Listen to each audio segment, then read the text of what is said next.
Director, also Senior Policy Fellow, Associate Professor at the Oxford Internet Institute, and it's my pleasure to welcome you all here this afternoon. I'm also welcoming everybody who's not only in the room, but online, for joining us to this fab event. So the event is called the Oxford Science of Startups Initiative, and it is the launch event. So really, really fantastic to be hosting you all for this. Delighted to have 4 super speakers. I'll give you their bios in a moment. We have Professor Paul X.McCarthy, Dr. Fabian Braesemann, Gadney, and Clara Durodié, all discussing the role of founder personalities in startup success. So to tell you a little bit more about each of those, Professor Paul X.McCarthy is a data science leader, an entrepreneur with over 25 years of experience in business, technology, and research. He's the CEO and co-founder of League of Scholars, which I think is a startup working with universities, governments, and publishers to help us understand who's who in research worldwide. McCarthy is also co-founder of several innovative enterprises for IBM, New South Wales Government, and CSIRO, which is Australia's National Science Agency and the inventors of Wi-Fi. Dr. Fabian Braesemann, well known to me here, is our departmental research lecturer in AI and work at the OII. Fabian's research focuses on the science of success, broadly construed. He uses fabulously innovative data science methods to understand and quantify the determinants of success in various areas. So, for example, the science of success in business, success in the future of work, or looking at quantifying success online and offline. Clara Durodié is CEO of Cognitive Finance Group, and she's a technology strategist and experienced advisor in the use of AI and emerging technologies with over 25 years of experience in financial technology and finance. And last but not least, Gadney, who runs Charisma.ai, which transforms audience engagement through conversational and story-driven digital avatars. And he is co-founder of the Collaborative AI Consortium. So 4 fabulous speakers for you today. In terms of the running of the event, so we're going to kick off in a moment with our keynote speech, which is entitled Startup Synergy, How Founders' Unique Perspectives and Insights Drive Success, from Professor Paul X.McCarthy. And in this talk, we're going to explore the results of a really groundbreaking research study that examined how founder personalities contribute to startup success. It analyzes data from over 21,000 different startups globally. And the researchers have shed light, I think, on really key personality traits and combinations of unique perspectives that seem to propel from the data high-performing teams. This will be followed by a Q&A. And if you're joining us online, please just put your questions, as usual, in the Q&A box. Hopefully we're all quite used to that by now. Then we'll have a short presentation by Dr. Fabian Braesemann, who will present the Oxford Science of Startups Initiative, tell you a bit more about that. And then finally, we're going to have a panel discussion on the role of personality generally in entrepreneurship with our special guests from the entrepreneurship sector. So very much hope you're going to stick around, not just for all of those talks and elements of the talks, but also for the drinks reception in the foyer afterwards, which will also be a really good chance to hopefully speak to the speakers and ask more questions. If I can just flag for your awareness that this event is being recorded, and it'll be posted on our website after the event. We're also, you might already have noticed this, taking some photographs for social media coverage. And so if you really don't want your image to be included in those, if you can please speak to Lucy and Ellen. Ellen is at the back there, for example, for ease of reference. Fantastic. So with that, without any further ado, I'm going to hand over to Paul. Thank you so much for coming all this way to join us and talk about your research, your joint project that you're launching. And I'll hand over to you. Thank you. Thanks very much. Thank you. Thank you.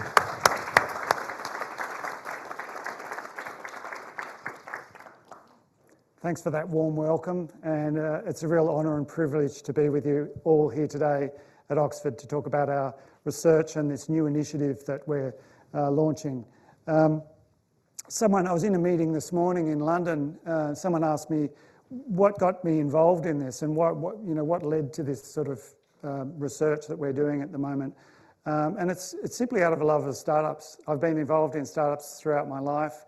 I've been co-founder of 3, and also I've run a big startup incubator hub in Sydney, similar to the various ones in the UK and Europe. And so that's sort of by way of background of motivation for this sort of work. I'm a research leader, and I've worked in Australia's Science Agency, CSIRO. I'm also a technology author, and as I said, I've worked in startups. And today we're going to talk about startups. Why are they important? You know, they may indeed be in danger. This is something that a lot of people may not be aware of. There is some evidence to suggest that the number of startups worldwide is in decline, and this could be a really important issue for economies worldwide. We're going to talk about the findings of our research and a new ensemble theory of startups, and what this means for startups, investors, and policymakers worldwide. And then there's going to be some time for Q&A. That figure there illustrates the global scope of the study, which includes data from 21,000 startups worldwide, drawn from over 120 countries. Firstly, what are startups? Well, they're obviously newly found or young businesses. In the economics literature, sometimes policymakers talk about gazelles, particularly in Europe. In Australia, we use the term joeys, but it's basically a young, fast-growing startup. High-growth firms are a superset. Why are they important? Well, for three reasons. Startups are a key driver for employment, innovation and productivity. It's the holy grail of economics, those three factors. There's evidence from governments, NGOs worldwide that underwrites this. Some research points to the fact that startups account for most net new jobs. So jobs are created and destroyed by various organisations and industries, but startups are responsible for the majority of new net jobs, so very important in terms of employment.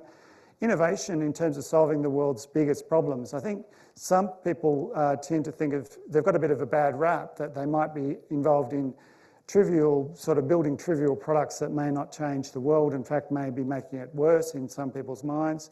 But of course, as we know, startups are responsible for the wonderful work, for example, that BioNTech did, which saved millions of lives worldwide. There's also a lot of startups working in the decarbonisation of the economy, and these are vital to the future of the planet. And lastly, in terms of productivity, economists suggest that startups account for about half the productivity gains in the economy, which is so important for economic growth. So previously, we did some work which looked at economic diversity. So this looked at 10 years of social media data from Reddit, from the Common Crawl, and from Twitter. And what we did was we looked at link diversity. So you can learn a lot about the economy through web links. And web links are related to organisations, and that tells you interesting things about the economy.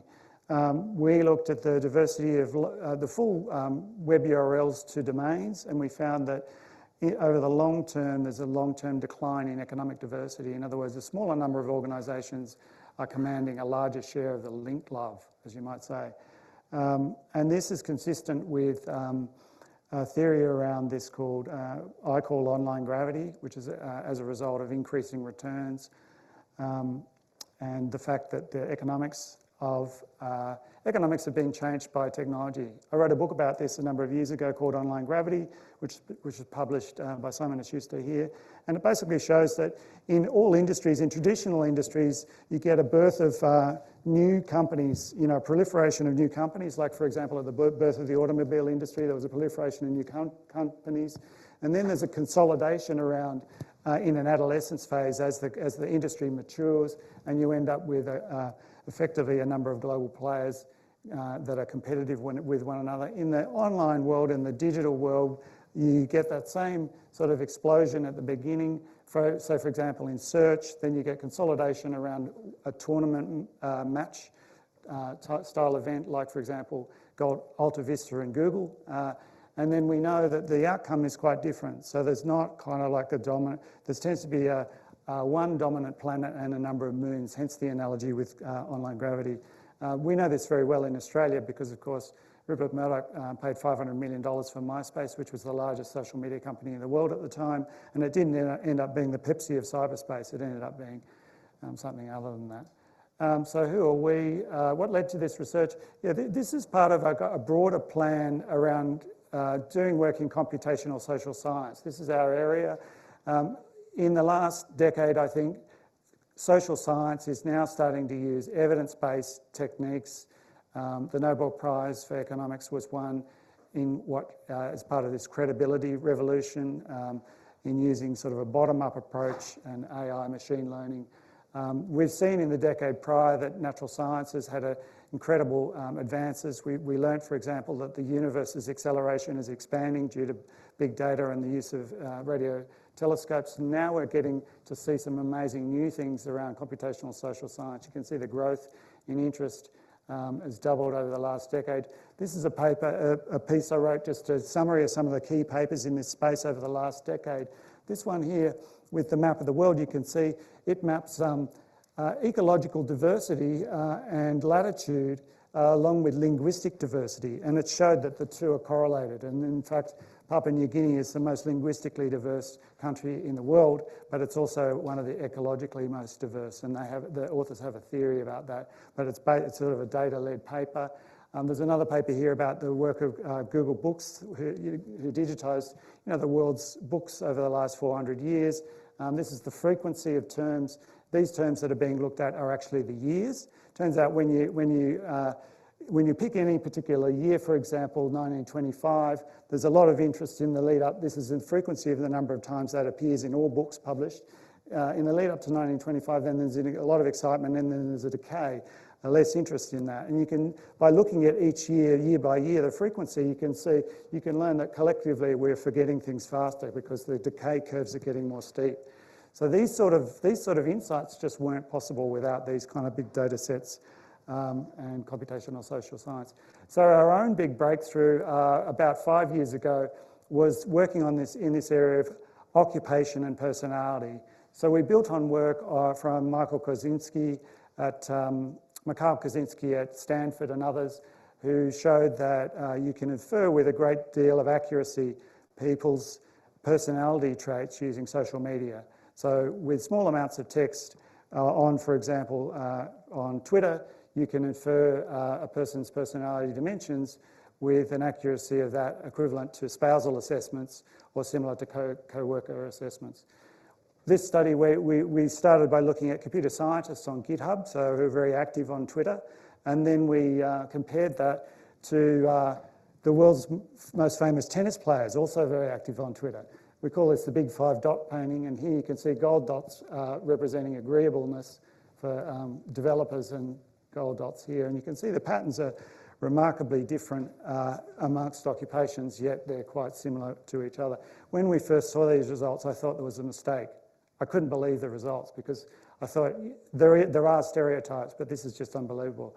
So then we went on to look at 100,000 people in 3,000 occupations, and we found basically that people in the same job have remarkably similar subtle personality combinations, and in fact there's a job for everybody, for every personality. So that's the kind of good news there. This was covered around the world. This has been on the ABC News in Australia.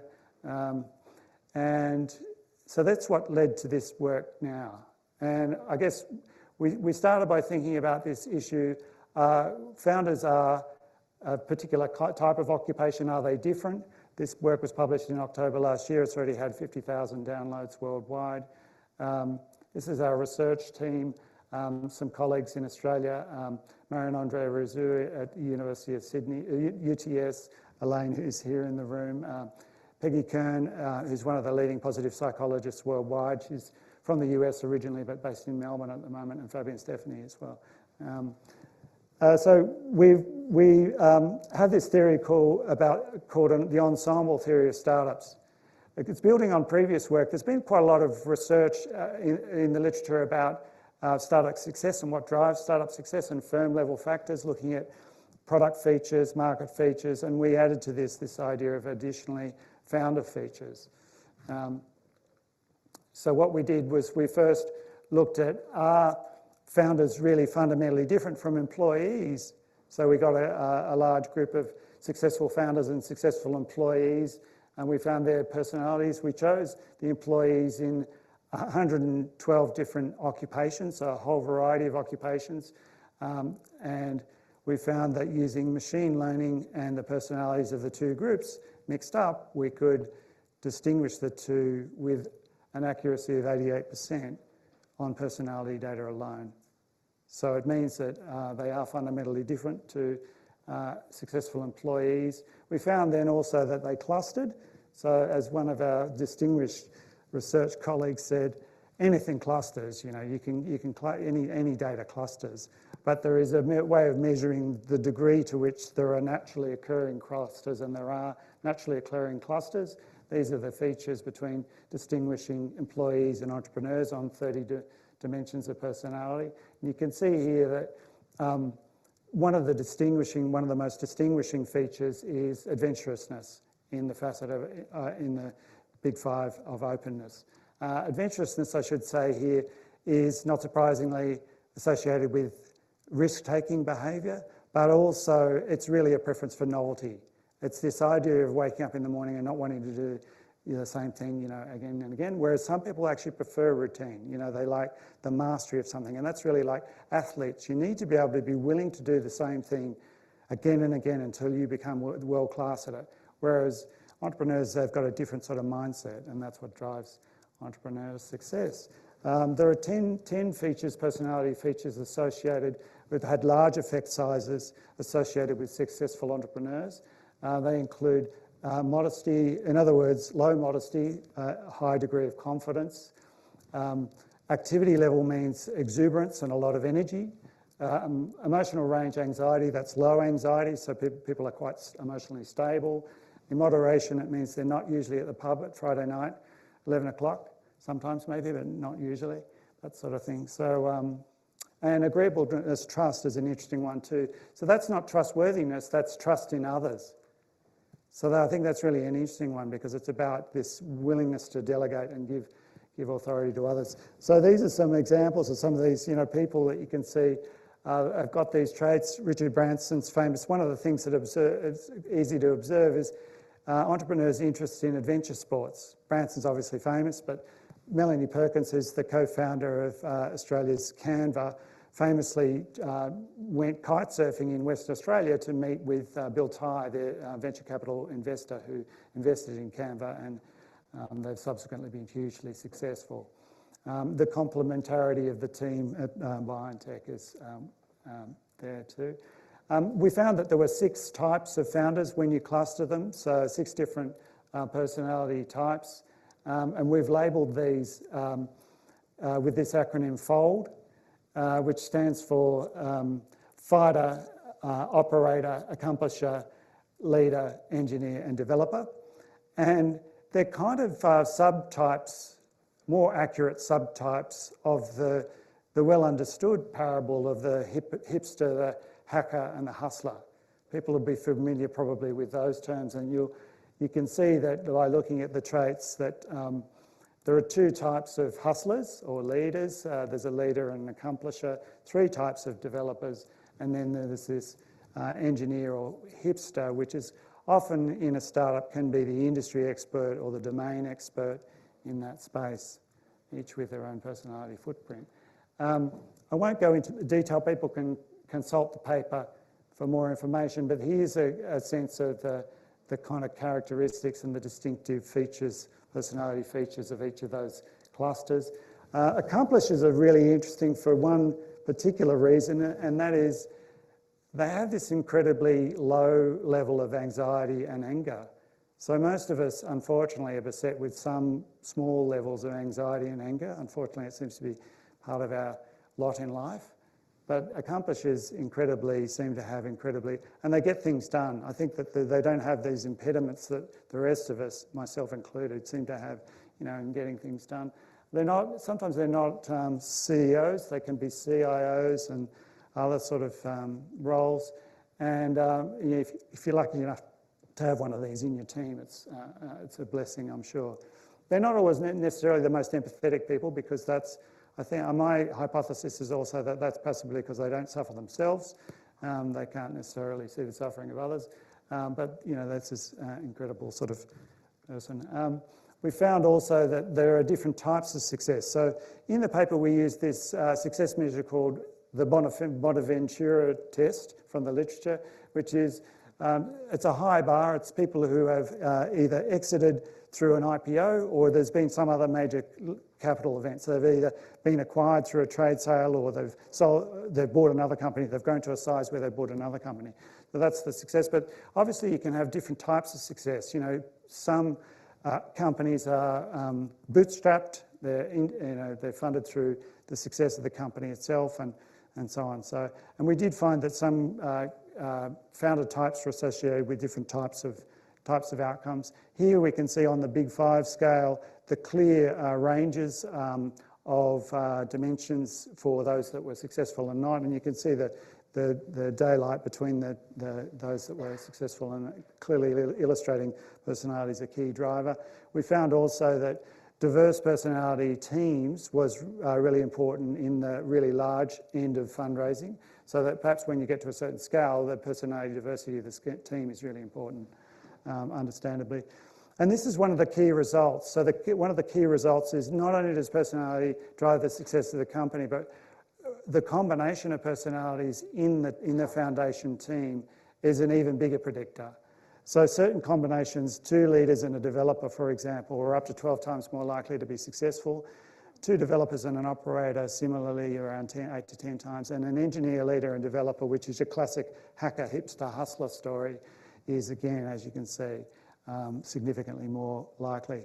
And this is the wonderful work that Fabian did around this multi-factor analysis. So taking into consideration all these other factors, looking at what effect does personality play. So we looked at a whole range of other factors, like, for example, location. Location, where you are based, does influence the probability of your success. If you're fortunate enough to be based in California, that's an advantage. If you're in certain industries, you're more likely to be successful. And that obviously changes over time as industries go in and out of fashion. And also age. Age is important. So, for example, obviously, if you're going to have an IPO, you're not going to do that day one. You know, it takes a while. Similarly, if you want to do a trade sale with the most common exit, usually it takes about 7 years. So the age of the company is important as well. Here are the results of the multi-factor model, and you can see here the personality features are well and above more significant in terms of like 5 times as important as industry and twice as important as age and so on. And certain combinations can make the chances of success significantly higher. I'll leave it there, and perhaps we can throw to some questions.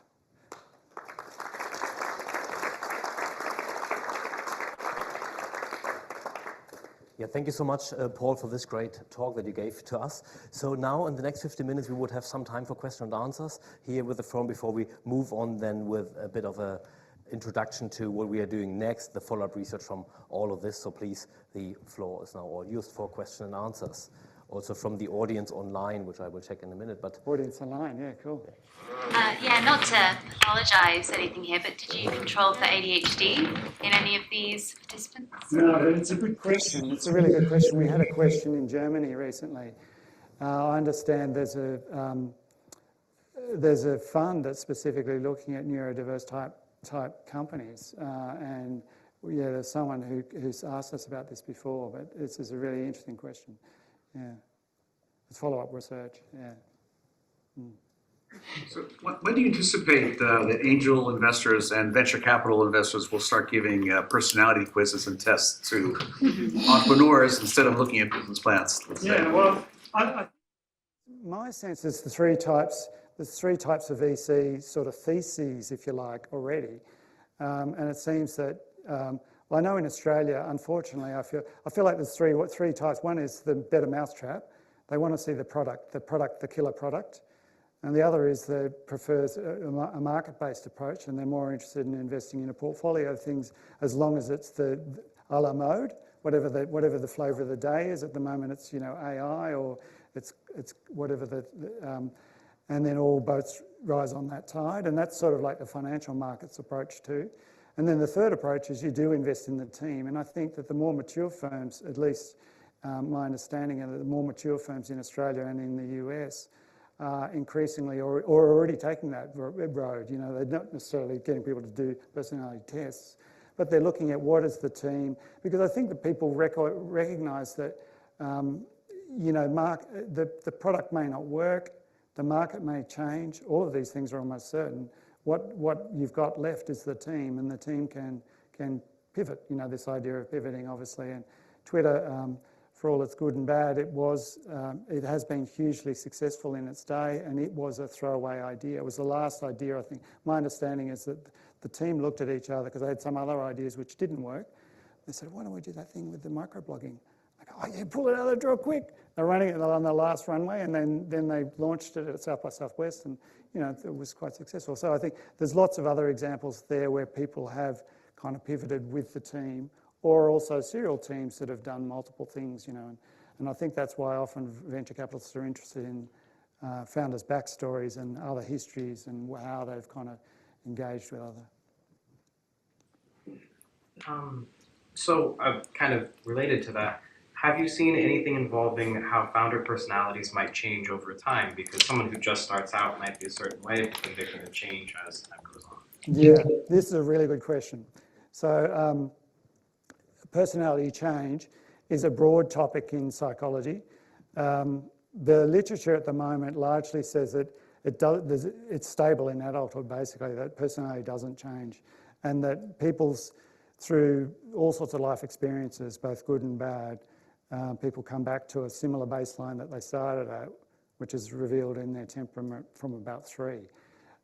But that's not to say, I think that the idea of personality change is a frontier area of psychology.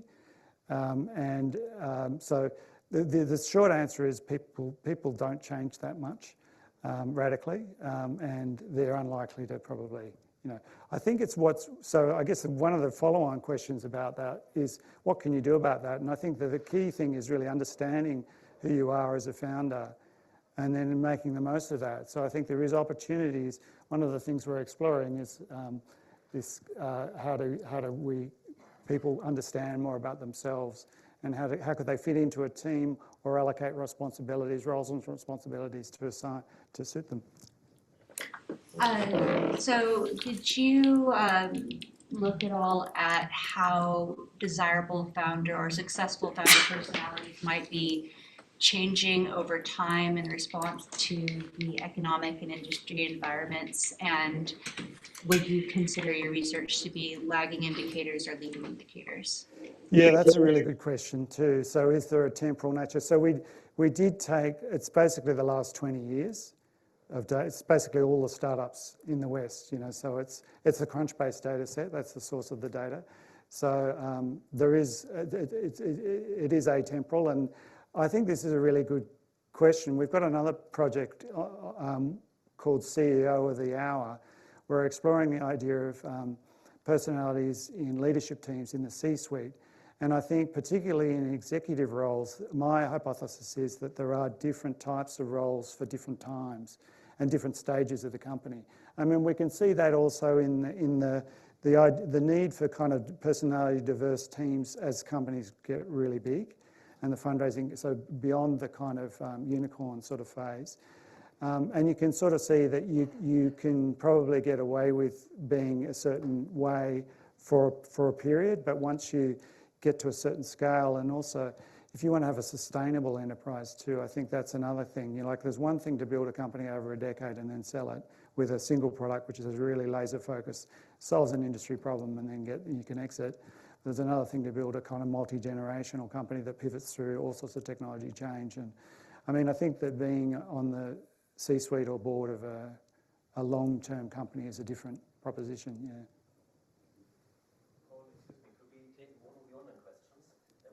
That's a good idea, yeah. We have a question here from Tanya, and she asks... Hi, Tanya. First of all, thank you very much for your presentation. So a bit of this. And then, do you think that your findings depend on making many assumptions? And if so, which assumptions? Yes. How long have we got? I think that there are, like all science, you know, there are assumptions. We started with a certain data set, which was readily available. So it's probably biased towards VC-funded companies. There's survivor bias because probably people are less likely to publicly document failures and maybe remove profiles even in some cases of companies that are involved on Crunchbase that weren't so successful. So there are some assumptions, and I guess the assumptions are, but I think largely they are dealt with by the scale of the data set and the fact that it is, this is decades. It's basically the documented record for the best data set we can get on startups worldwide at the moment. So, first over here. Yeah, you kind of mentioned it earlier, saying that the Crunchbase data set is primarily focused on the West, but I'm curious whether your findings will change if we disaggregate the data by geography to start accounting for kind of cultural differences. Yeah, we did look at geography, and we've got more follow-on work, and geography was one of the areas that we looked at in the multi-factor analysis. But it is a good question. I think there's more we can do in that space. We've got another project looking at geography of entrepreneurship, and what we've done is we've taken the predictor you saw that distinguished between entrepreneurs and employees, and we've applied that on a country-by-country basis with another data set, which is not Crunchbase and it's not inferred, it's the gold standard sort of full personality on 600,000 people worldwide. And we've got then percentages of people who we predict to be entrepreneurs by country, and that's very interesting, as you can imagine. So yes, it's good, very good question. Yeah. So the mixes of co-founders that worked really well together. Could you remind me which one's at the top again? Leader development. Yeah. Is that right? Yeah. Can you say anything at all about why those? Yeah, the mechanisms. Yeah. What's that? Stephen Was, exactly. I think that's it. Yeah, I think you nailed it. Somebody who does the work and somebody who can sell. It's simple. Yeah, that's it. Yeah. No, I think Elaine, our co-author, had this amazing insight that there's a complementarity to the person. I mean, in a very simple sense, it's just extrovert and introvert, but there's much more to it when you look at the 30 dimensions. Those types complement each other. And it comes back to this idea that Schopenhauer had, that romantic attachment, sometimes people choose romantic attachment on the basis of complementarity. I mean, I think my sense is that you need to have common ground, obviously, but if you're in the tech business and you're putting together a startup, you've already got a lot of common ground. And I think then on top of that, there's some complementarity, different ways of... Yes. Like some of the conclusions maybe because like big group, big biases in the industry. So like maybe a certain personality that belongs in finance because everybody has been entrenched in that industry for Yeah, this is a really good question. Coming back to the idea of are occupation personalities a result of cultural, industry practices? Yeah, I mean, yes, I think that's true. That we have expectations around. Professions are particularly, are lawyers all the same? Well, they might be. Are they trying to just emulate other people that are already lawyers, maybe?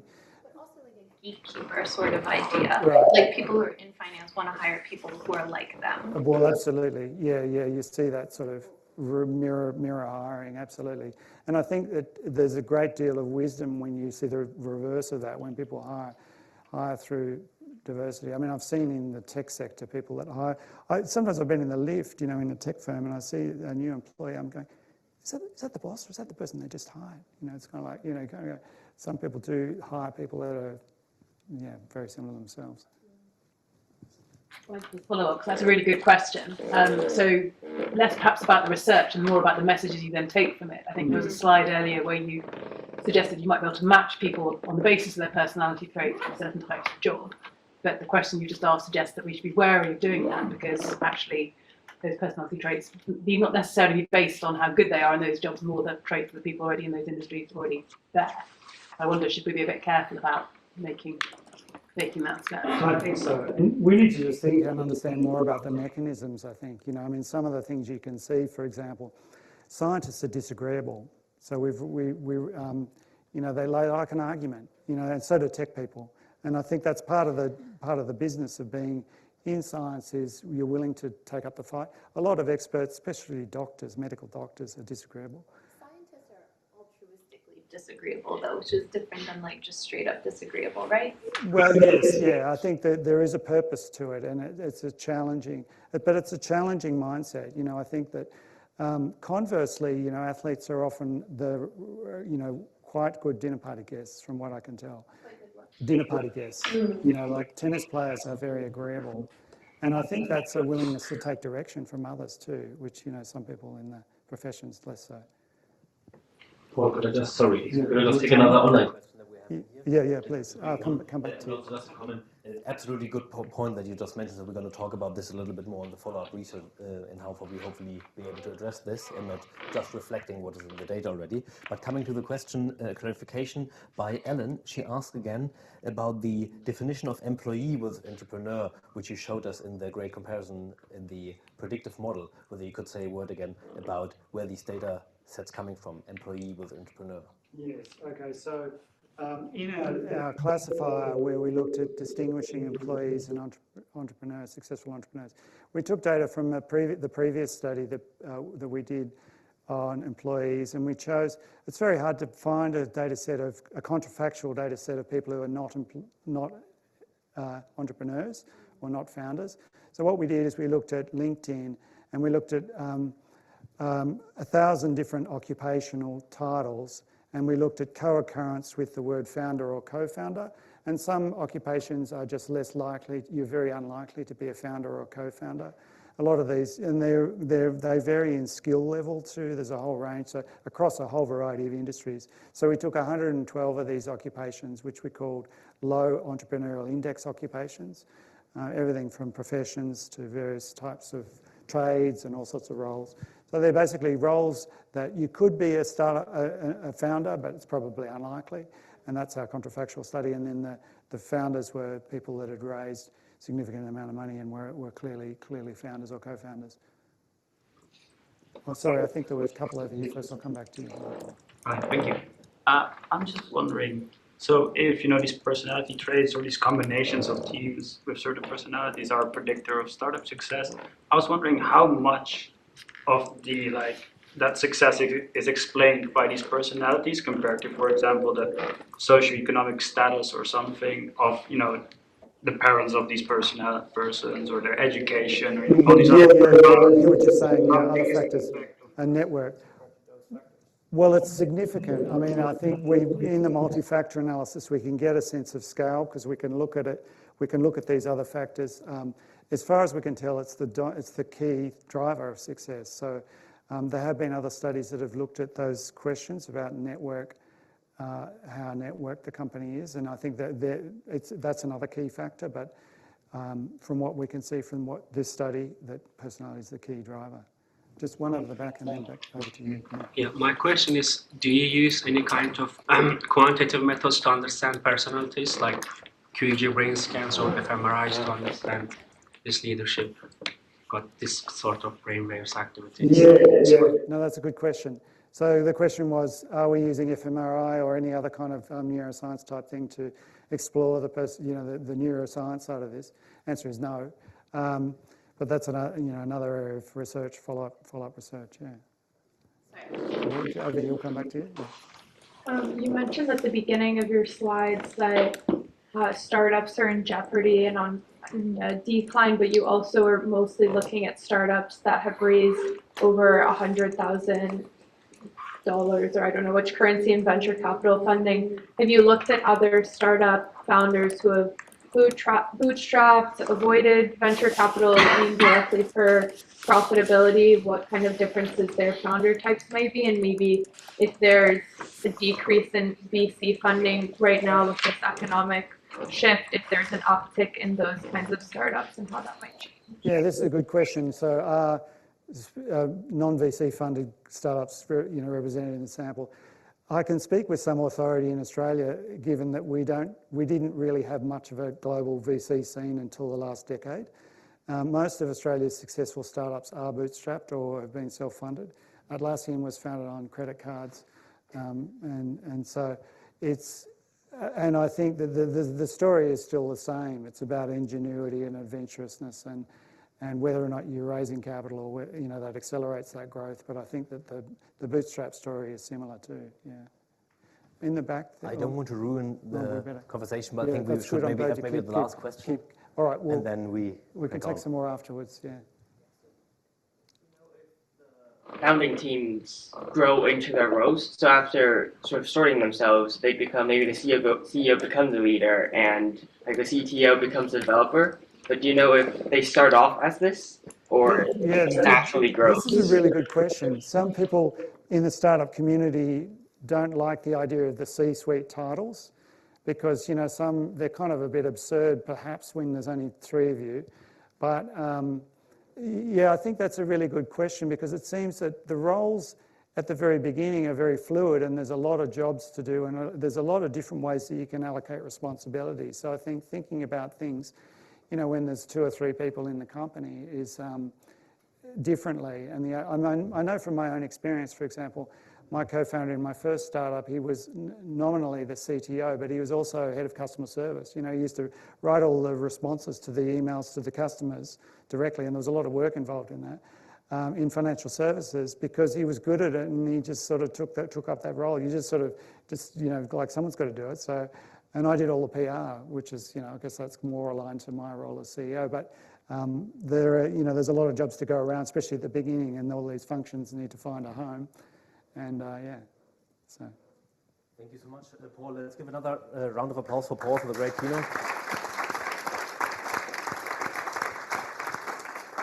As well as lots of thanks to every one of you for the great conversation. We will have plenty of opportunity to talk afterwards. Again, we have drinks and canapes afterwards. But now we want to move on a little bit with a bit more insight on the follow-up research, but we will have a panel discussion afterwards, which will also give another opportunity to hopefully enlighten the discussion with more perspectives and questions. So I just want to briefly introduce you the what's next question. So what are we going to do next with all of this? So far you have heard this whole paper had quite a bit of history. We worked on this paper for more than 2 years in total, and we were very pleased to see this paper getting lots of positive reception and obviously has started to make people think about the role of founder personalities.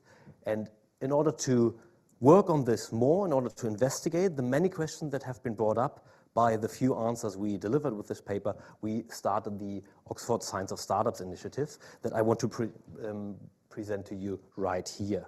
So the initiative at a glance, what are we doing? Who are we? So our initiative has the following aim. We want to understand the determinants of success in startups, in entrepreneurship, in innovation ecosystems in quantitative ways. So personality is one aspect of it. Obviously, we heard quite a lot about it, but it's only one aspect. There's many others, and it is not yet clear at all in a quantitative, predictable fashion to say which company has higher chances of becoming successful, and also most importantly, what could policymakers, what could VCs, what could any stakeholders in the ecosystem actually do to make more startups successful. So this is the overall aim. Is it all on the published research we just heard about? And the ongoing inquiry is that I want to present to you right here. So who are we? So this is, first of all, Paul McCarthy. We just heard of him in the keynote. Then myself, we are both the principal investigators of this project, but it could obviously not be possible to do this work just by ourselves. So we have luckily assembled a great team of people. So with us here in the room is Clara, Elaine, and Marius, just over here. And you can see them here on the slide. They are working with us on this project, as well as the research student Sophia, and the team is only growing. I heard some interest from other students of mine who also want to investigate this topic now in the future in more detail. Again, it is all based on our study. If you want to download it, if you want to access it, you can find it. It is published in Scientific Reports, and we were quite happy to see that it is continuously looked at by many people, almost 60,000, and it was covered in different newspapers over time, which is just great motivation for us.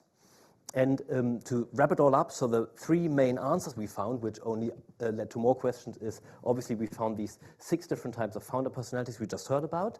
We saw that these differ from the population at large, and that these diverse founder personality teams seem to positively affect the likelihood of success. So this is where we are at the moment, but obviously this is all based on this one data set we analyzed. This is a large data set from Crunchbase. It is the best we could get our hands on so far. However, if you are not in this data set, then you would not know what is your own founder personality and what could your own team do with all of this. And would that actually hold across time? Would that actually hold across space? So there's many questions that would need an answer. And obviously, we cannot just rely on the idea of using the social media comments of people inferring their personality in that very complicated way. A much more straightforward idea would be to just ask people. And this is what we're doing right now. So we are developing a survey to find out the founder personality of each and every one who is willing to take part in this survey.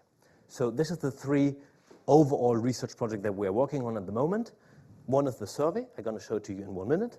Then we're going to further investigate based on the survey results as well as on several other data sets we are collecting at the moment in a computational way, how not only these 6 different types work together, but to understand really in much more detail, what are these mechanisms? We heard just a little bit about these various mechanisms that are being talked about.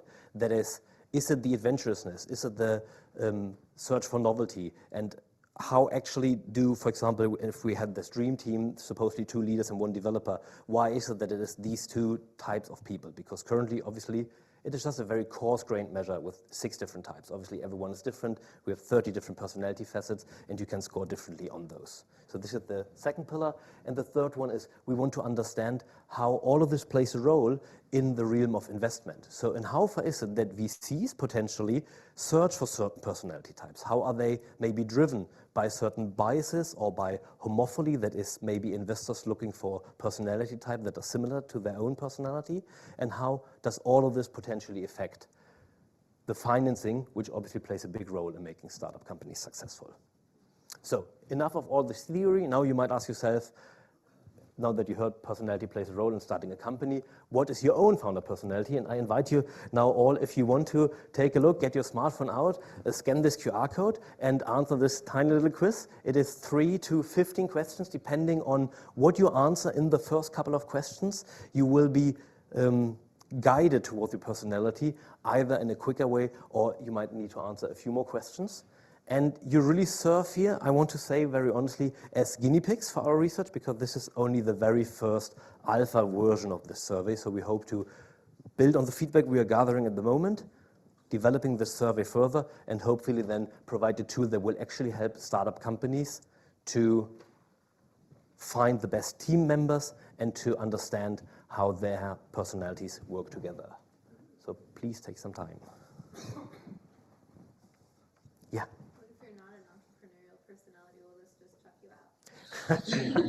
This is a really good question. We have been thinking about it. Paul told you a little bit about the idea of every job has a personality or every personality has a job, however you want to look at this. So we are thinking about giving kind of more general career advice, but here in the moment, to begin with and to keep it, tangible, we thinking the idea is you start with the assumption that you are interested in entrepreneurship. You don't have to be an entrepreneur, but you are at least considering becoming a founder.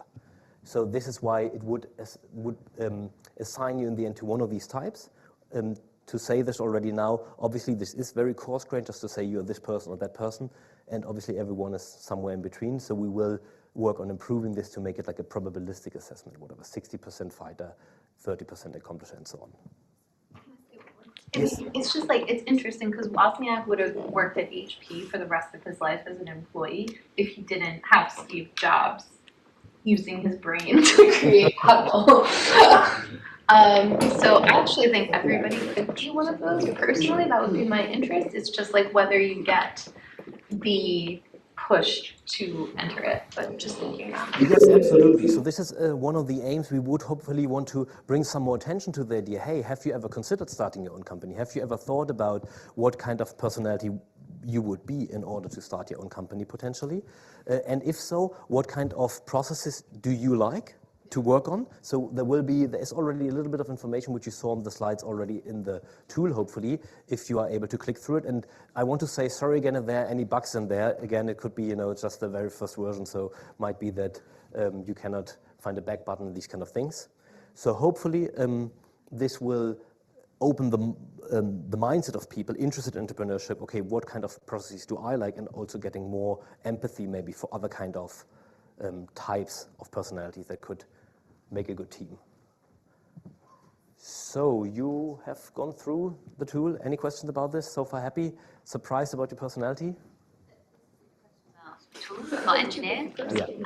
But my question is about, I guess, the phenomenology of you ascribing personality traits to yourself. So the research on personality that discusses how accurately you can ascribe your own personality traits versus, say, your partner or very close friends or parental figures, people who have been around you for a long time. So have you been looking into any research that validates people's self-reported answers? Yeah, I mean, really good question. And in the original study, we have obviously used a ready-made tool that analyzed text, which again, had several assumptions in it, as we discussed. And as Paul said, this is roughly as good as spousal assessment. Here, we're building on top of established psychological research that have a total data set of 300 questions to assess the overall personality. This is as good as you can get it, obviously, so there might be certain uncertainties involved there. And what you're seeing there in the tool, obviously, is just a shortcut based on the data that we analyzed. If your answers, certain kind of facets are quite distinctive, then it is very likely that you're this type. But again, I want to acknowledge, obviously, in a shortcut survey, there might be a few uncertainties left, absolutely. Okay, we will be, so if there are any more questions about the tool, we can discuss them afterwards. But what I wanted to say is we are obviously interested in seeing, assuming that many of you here in the audience might be interested in entrepreneurship, we would want to see, obviously, what kind of founder personalities do we have here in the room. So we will present to you at the end of this session the live results from today for those of you who just went through the survey. So take your time if you want to click through it. Now, coming to an end of this interlude here, just a little outlook. So what are we doing and how do we want to move ahead? So the last piece is really our research should not just be in and for the ivory tower, even though obviously it is all scientifically published research, but we try to work with different industry partners in order to make this whole research as applicable and as useful for a wide audience as possible. And this is essentially 3 groups of organizations. So first of all, there's like startup incubators or venture studios, those kind of organizations that try to promote entrepreneurship, that try to help founders starting their own companies. We're very grateful to have been working with Campus Founders, an organization in Heilbronn in Germany, and they want to test our survey. They want to use our survey, maybe in a slightly updated version for the next round of so-called AI founders, where they actually do matchmaking and they want to use this tool in order to help people finding potential team members. And then there's another one I can hardly pronounce. This is a Norwegian startup incubator. They are also working on using the big 5 personalities to do some matchmaking, as well as startup repositories. We are very happy to announce that we are working not only continuously with Crunchbase, the most popular startup repository, but also with another company called Harmonic AI that claims to have even better data and bigger data. So hopefully there's a lot of data to understand really the system-wide kind of determinants of success, as well as a number of startup companies. Okay, so that's it from my side so far before we come to the panel. Just one more QR code. If you want to stay in touch, if you want to sign up to the newsletter of our research, please, you have an opportunity to find this here. And if you have any questions, of course, we're here, and then you can also get in touch with us here. So I think hopefully we are on time for our panel discussion now. We even have a minute left. Any more questions? Open? Yeah. Hi. Presentation. Can we ask a little bit about the statistical methods that once you've gathered in the data that you're going to be using, and sort of like the software or the platforms and the models that you have in mind? Yes, absolutely, absolutely. So large bit of it will really be the data gathering and cleaning and all of this. Unfortunately, every data scientist here in the room will know this is 70–80% of the work. It's not the most popular, most attractive, complicated deep learning models, but rather just cleaning the data and then descriptive statistics. But then other than that, I would actually be hoping to have data on a system-wide level of the startup ecosystem that we can do, that we can apply some complex systems methodologies to really make forecasts, to really make predictions. Other than that, it will definitely be a similar method that we have applied before, that is random forest, supervised learning models, as well as unsupervised statistical learning, mostly, I believe, to analyze the data. Like AI or machine learning into this particular study at all? Or? Yes, I would want to say, I mean, I'm, being having the other hat as a lecturer in statistics here at the OI on top. I might not use the term AI necessarily all too often, but I think these methodologies we are using are summarized in the term machine learning or AI, these statistical tools, yeah. Maybe one more question before we move on. There was another raised hand. Okay, everyone happy with what we just heard? Yeah. The slides afterwards, or just for the QR code? Yes, absolutely, absolutely. Yeah, happy to share the slides. Okay, thank you so much. Then, with my other hat of moderating through this event today, I would like to invite Guy and Clara to the stage now, as well as Paul, for a slight panel discussion where we hopefully contextualize all of these things we have heard so far from a more practical perspective.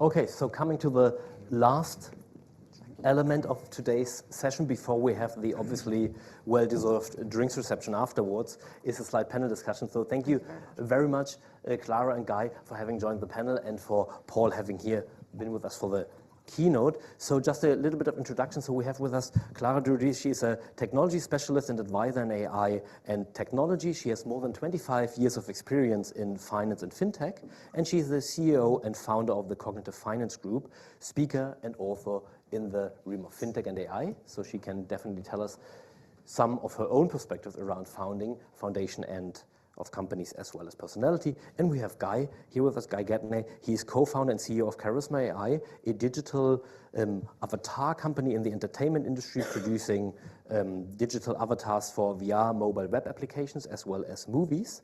And he's also on the advisory board of Innovate UK, and he is transforming interactive entertainment through technology. Thank you so much for being here with us. Hi. Hi, thank you.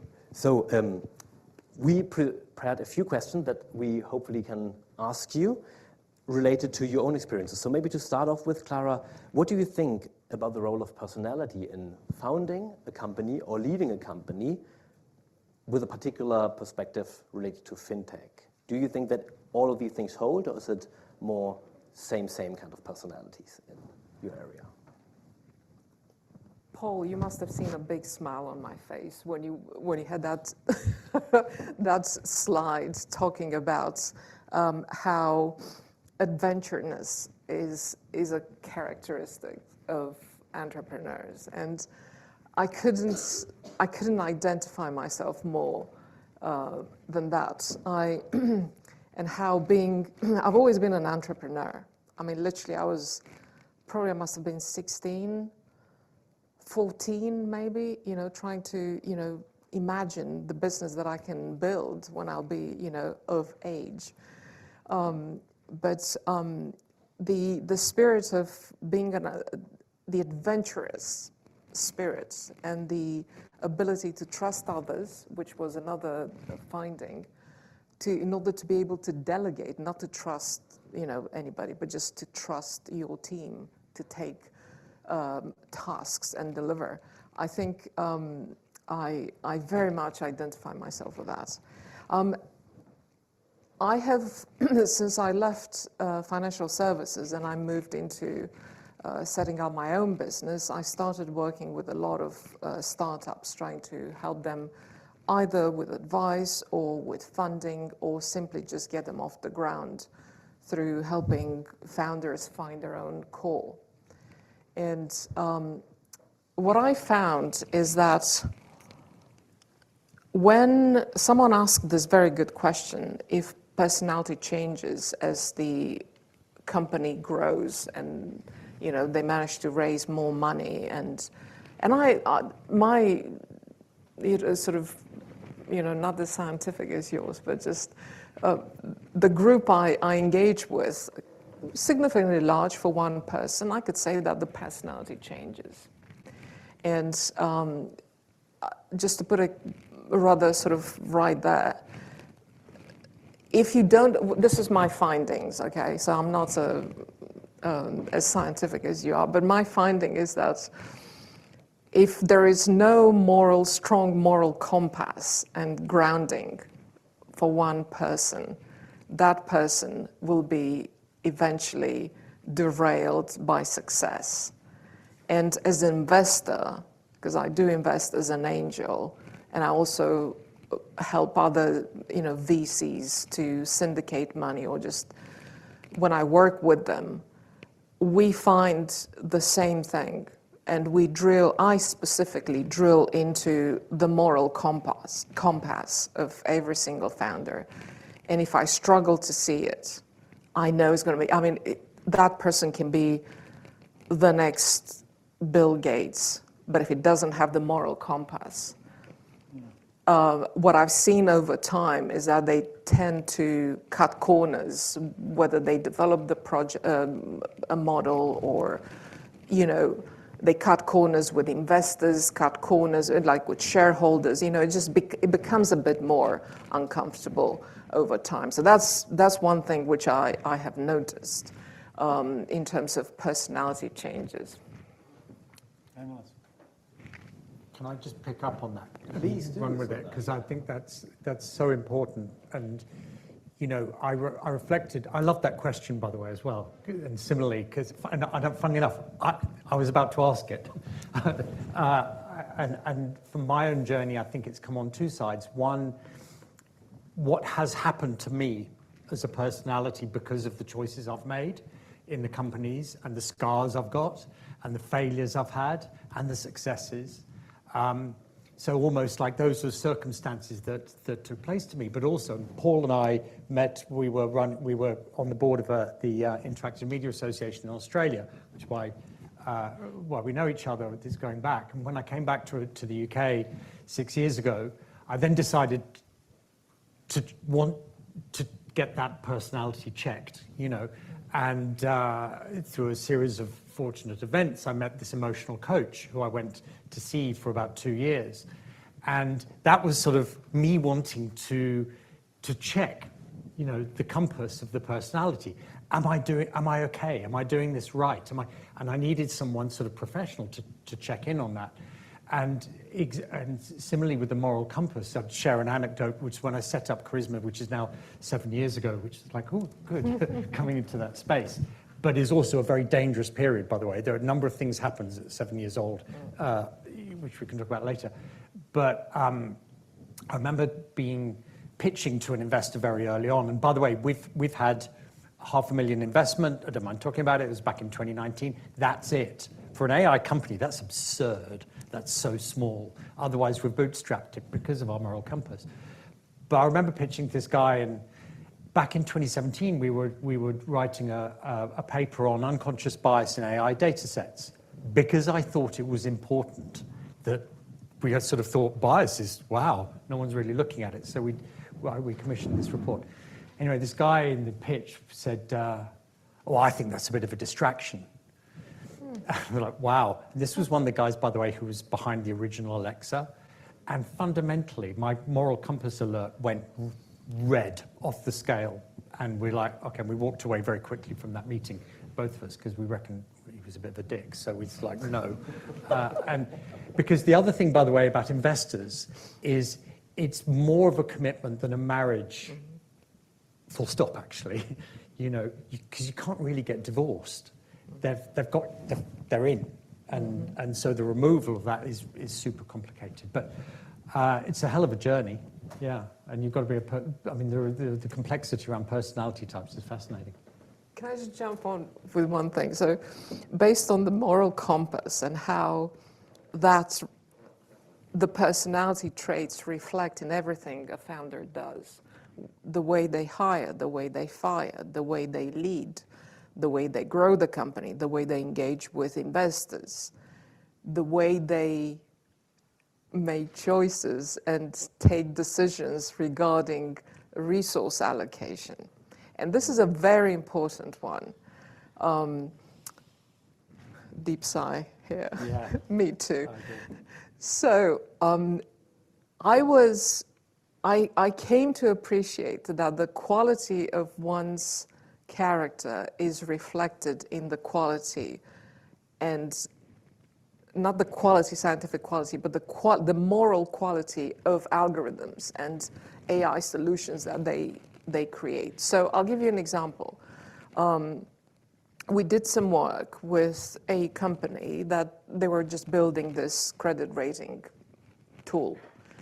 And they were struggling for data, and it was very expensive. It was a startup, bootstrapping, you don't have so what they came up with, one of the founders said, like, we don't have the funds. We're going to go and get the free data and then package it. And then we're going to make that new package as the credit rating agency of the future. I didn't know any of that. What they did, they went online and used all the Facebook social media data to make inferences about, and all sorts of correlation about one's capability of returning, paying back the loan. That came back to bite them, okay? Because one, it's logically flawed to build such it's just not there. How could you correlate the time someone spends on social media with the capability of paying back a loan? It doesn't, okay. That aside, what happened further down the line, 7 years down the line, the company, as one would expect, because the model was not there, they started having problems, and the investors wouldn't understand why.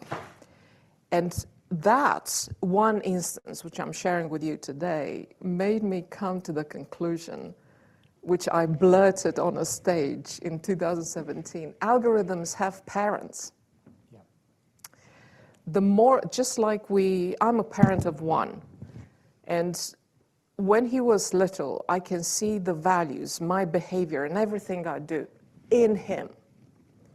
So, and now he's grown up, whatever, he always says to me, what I've managed to achieve every time, because he has successes in his career, and he calls me and says, I've done that, and he says, it's because I learned from you. So algorithms have parents. It means that the moral values of people who create, as we move into this digital construct, everything runs on AI.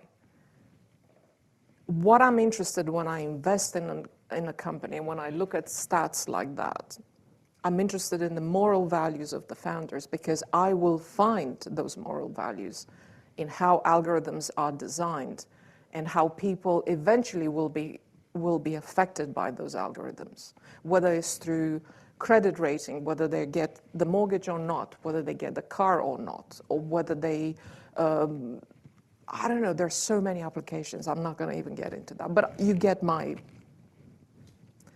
drift. I'm just going to stand on shoulders of giants here. But tweak it slightly, because you called it two words. You called it parents and you called it designers. I would not call it parents, because it anthropomorphizes something that is actually code and machines. Yeah. But the design is right. And you should be sensitized as you read sort of the big tech companies saying, AI did this, or GPT, had this bias. It's abstracting what was designed by a human, and the biases that went into that code are human and individuals. And what they're doing, it's a very clever mechanism, PR mechanism, to try and abstract the ownership and the responsibility of that code by saying, oh, it did it itself. So whenever you see people personifying AI, it's a dangerous PR mechanism, in my view, that is trying to abstract responsibility from the design of that code itself, which was designed by individuals. And to your point again, the individuals are the founders. I think one of the interesting points about startups is that because it's a small company, we impose, as parents or designers, our personalities on that organization. Having also worked in very large organizations in Australia and the UK, it's the other way around. That, you go in, you work for a large company, you have the brand guidelines, you can say this is how we, the RGB values, red, green, blue of our logo or whatever it is. That company has its existing personality. You as an individual are expected to come in and and absorb that and be their personality. The entrepreneur's role is the other way around, where, you know, I mean, we rebranded for one reason or another the other day. And actually, I had such a clear idea of what I wanted the brand in. I did it in 5 minutes. That is not to say that art can be done really quickly. It's not. It's because I'd lived. It's like I think Modigliani said, you know, how long did it take you to make the painting? He said, you know, 5 hours and 40 years. It's that reflection of knowing the brand, knowing what I wanted out of that, that enabled that to happen fast. Sorry, Fabian. No, absolutely, absolutely. Great contribution so far. Thank you so much. Could I then ask you, based on what you just said, particularly with your own experiences that you made in working in different organizations, in seeing these different personalities, what's your experience then in team diversity, personality diversity in corporations, as opposed to, we talked a lot about startups here. So do you see there is an endeavor being made on bringing different characters together, or is it really just the same type of personalities co-evolving in large organizations? It's so fundamental. The echo chamber is so clear and so obvious and so dangerous. And again, you know, I think the venture capital industry's got a lot to answer for in promoting that echo chamber. But we have always tried. We try our best, you know, and in fact, the result of that paper on unconscious bias said, just think about it. You know, there is no silver bullet. In fact, by the way, you can't solve bias, funnily enough, although Google might think you can. And it's not a problem to be solved because we all have biases and we just need to acknowledge them and think about them. So with that sort of diversity, you need it. And you need it because if there is a problem to be solved, and you've got one angle that is a mono angle from the same character type, personality type, looking at that problem, you're only going to get one angle's solution on that problem. But if you have a diverse way of circling around that problem, you may find the answer faster. Logic, finance, every metric you can possibly use. By the way, to build on your point about the efficiency of diverse, it's also proven that a more diverse board, more diverse leadership, more diverse company is significantly more profitable. The logic's there, the numbers are there. There should be no debate about it. Absolutely. Anything you want to add? Oh, there's also research that shows in research itself, in scientific research, there's a wonderful paper that looks at the impact of 1 million papers by scientific teams from around the world, and it measures diversity amongst the team on 5 dimensions: on gender diversity, on ethnic diversity, on affiliation, institutional affiliation diversity, age diversity, and all diversity predicts better impact. Teams that are diverse have better scientific impact. And so, yeah, it's absolutely, your point is absolutely true. It's in lots of domains. I think this is, and we're starting to become increasingly aware of this. I was just going to say also on the character points, I mean, I think that's really, I mean, it's interesting. Altruism is one of the features that does predict, you know, successful entrepreneurs. And you see that some of them, you know, like Bill Gates, for example, who go on to demonstrate that very visibly, you know, publicly later, in terms of giving away, you know, large amounts of their fortune. Or the other thing I was sort of thinking about was, even though he wasn't the founder, Tim Cook has you know, done a fantastic job with the legacy, I think, of Steve Jobs in terms of making privacy at the a cornerstone at Apple, and that has really, in my mind, strengthened them as a company. Personal privacy. I mean, people have different views on these companies, but that's my personal view. Is that, and that came from his personal views, and he stood up to a lot of you know, people that wanted to see things differently, I think, too. Really interesting. Clara, could I then ask you, from what we heard and also your own experience, you said you invest yourself as an angel investor and advise groups or teams forming to have their own company. Would you think that what we heard in the keynote and what has been said so far reflects in the team composition, that we have this hipster, hacker and hustler or other types of people coming together, and then they maybe are forming the dream team that you would be looking for? Absolutely. I think it's just the research identifies exactly. And I've seen that, I don't know about in your experience, but what I've seen so far is that at the very early stages, that combination is absolutely that. You can see it, it works. What happens is that as the company grows, as the company starts adding on more people, more, that's when the dynamic changes between the founders.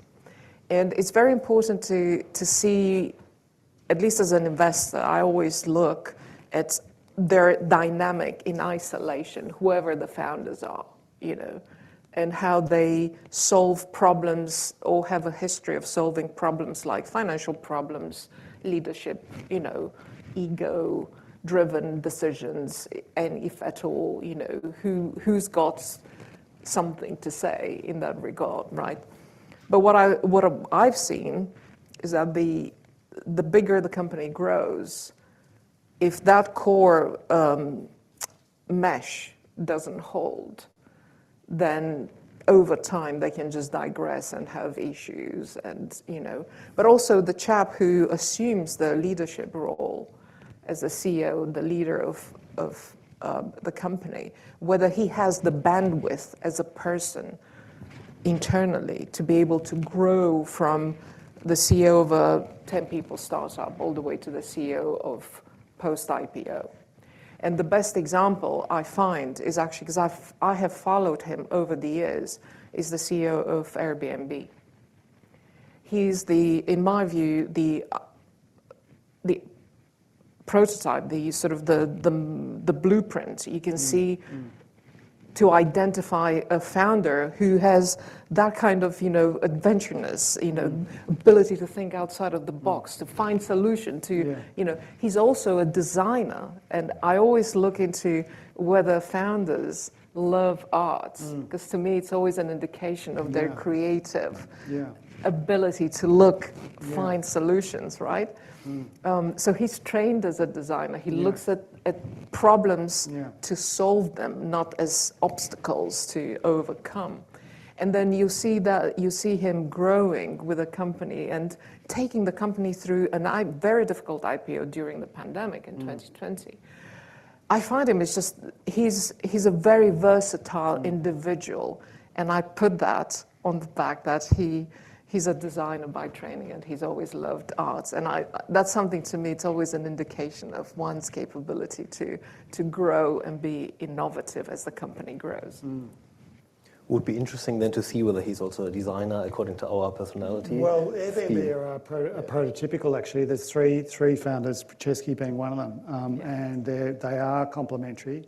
Another great example is Canva, Melanie Perkins, who's perhaps the prototypical ideal CEO. She's off the charts in terms of adventurousness, and interesting that she and her co-founder were non-technical founders to begin with, and they looked around for some famously they took 100 interviews with seed investors and got no's, and finally got some VC, and they did the hard yards building a photo book and going around school to school and trying to sell it, this sort of designer photo book idea, which was sort of like the MVP, offline MVP. And they got some traction and interest, and then investors sort of said, you need a CTO. And so they teed up, they connected them with a CTO founder who's kind of like the third sort of wheel in this, what has been a tour de force. I mean, they're the new Adobe, basically, and they're going to list it, north of 50 billion US next year, probably. So an incredible success story. But I think that idea that there's this trio of founders with an interesting story, and certainly there's diversity there on that team. Thank you so much for all these contributions so far. Then maybe to end with one practical recommendation, maybe from each and every one of you. What would you then, starting with you, Guy, advise aspiring founders, which you might have here in the audience, or actual founders already, what would you advise in terms of looking for team partners, partnering up with the right type of personalities, or for your own personality? What might be something you would give away to a young person? So someone, I forget who it was, so apologies to them, years ago, told me, hire slowly, fire fast. And that's the one line. You know, if you don't feel, as you're hiring someone, if you're, like, it's another marriage thing, if it doesn't feel right, you're going to be spending so long with these people, and there's one tiny little iota of question, don't do it. And they may be perfect, but there's one little thing, well, don't do it. Wait, someone else will come along. And if it's not right, move on very, very quickly. Interesting, good. And Clara, what would be your take? I think for me, it would be to spend a little bit of time to become self-aware. So in order to know where to go, you need to know who you are. So spend a little bit of time to find who you are. I know it sounds like simple, but there are a lot of tests you can take to know yourself better. And I find that's actually, I'm speaking from experience here. It's just in my company, I found that it's almost like I find new layers of myself, and sometimes I wish I knew that I had that kind of sort of trait, because that would have saved some time or would have helped me, speed up through things faster. So that would be one, if you can remember anything from me today, is spend some time on self-awareness, get to know yourself first. And then exactly what Guy said, then be alert, because just one shred of discomfort, if you see it, you feel it, drill into it, because it's there. That shred of discomfort is going to become a mountain to overcome in time. So I can't agree more with that.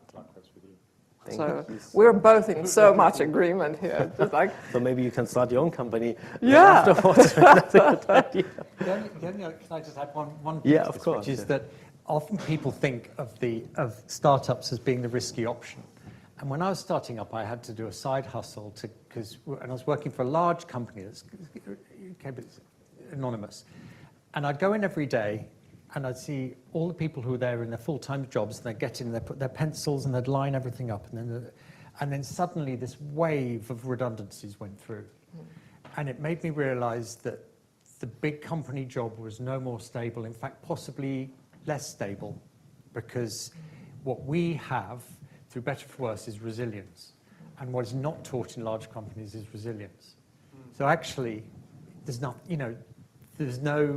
easy thing about going for large companies. Going the startup route is just as easy.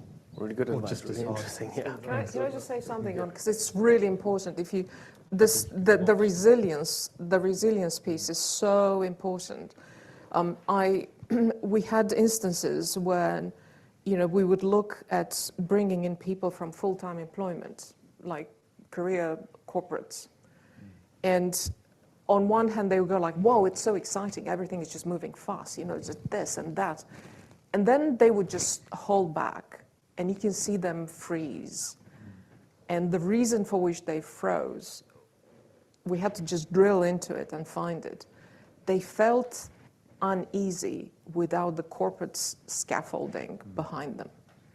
So when you grow companies and you look at bringing in people who've been in the corporate world for a long time and seniors, just try to understand how dependent they are on that, because it's a material dependency, as in like they need the money, or it's a more mental dependency on the corporate scaffolding and the protection the corporate scaffolding gives you. Everything. You've got the PR, you've got the legal behind you, you've got everybody else supporting you. So that I think it's something we've seen it time and again, looking at bringing in people from the corporate into the startup world. So. Yeah. Really interesting. Thank you so much, Clara. Thank you so much, Guy, for your insights from a practical perspective related to the role of personality in starting your own company. So I would just want to say another round of applause maybe for the panelists. Thank you so much.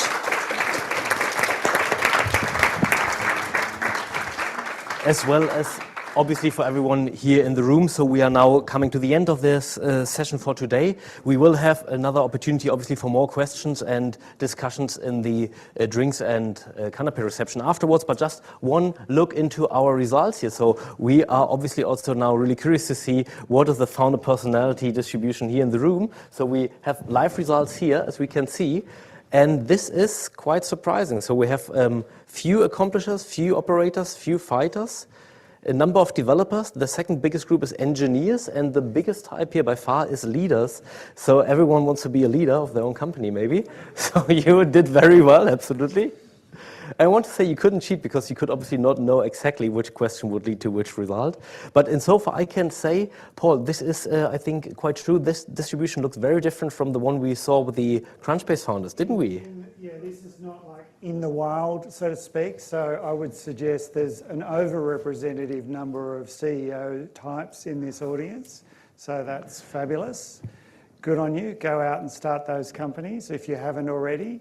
The over-representation of engineers or hipsters, you obviously know your coffee, but quite seriously, it probably also reflects, I imagine, the research sort of strength in the room. You know, there's that sort of bench strength here, I suspect, which is around expertise and industry expertise, you know, and disciplinary expertise. That'd be my assessment. I think, as Fabian pointed out, these distributions are quite different to this is not a random room here, so that's quite exciting, yeah.